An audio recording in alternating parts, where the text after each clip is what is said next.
How many people brush their teeth today? Hopefully all the hands go up.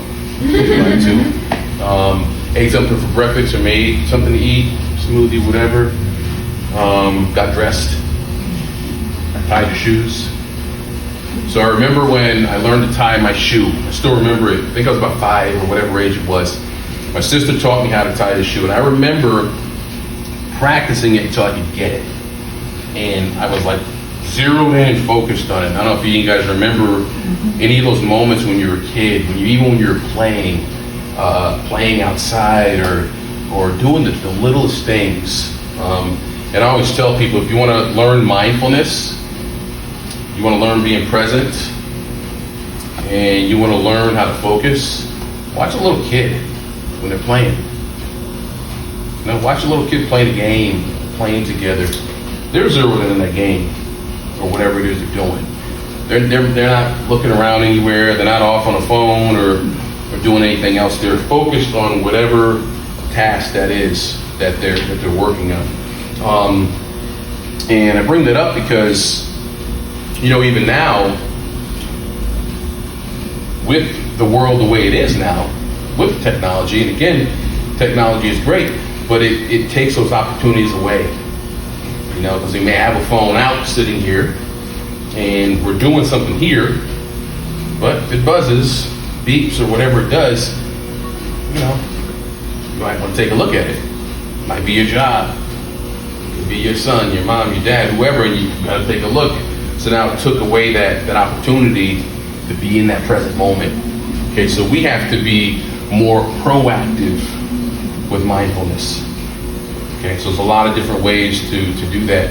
And you can do it by taking time out of your day and saying, okay, I'm going to take a half hour and I'm going to sit and just observe what I feel in my body. Or I'm going to sit and just observe the thoughts that come up. Not judge them, not do anything about them, but I'm just going to sit and just observe them. And the reason I brought up the brushing of the teeth, right, and the tying the shoe and getting dressed, those are all moments of mindfulness, right? So if you brush your teeth, right, it's second nature. Like if I were to ask you right now, how much toothpaste did you put on the toothbrush?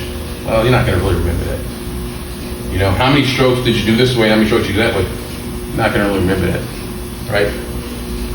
How many times did you rinse your mouth, swirl the water around in your mouth before you spit it in the sink or whatever it was? Usually we don't remember those little things, right? And I know it sounds minute, but again, typically if you brush your teeth the right way, we usually brush our teeth for about let's say a minute, right? Maybe a couple minutes, whatever it is. And a lot's going on in that time, right? There's a lot of sensations going on, but we've tuned out these moments now. Okay, so we've taken, something as simple as, and again, go back to when you were a kid, brushing your teeth. It was a whole different thing. It was fun. I get to play in the water and put this thing in my mouth and move it around. It was a whole different thing. The foam getting on your lips and seeing it in the mirror. You almost kind of looked forward to it. Then they had flavored toothpaste and everything, and you really got into it.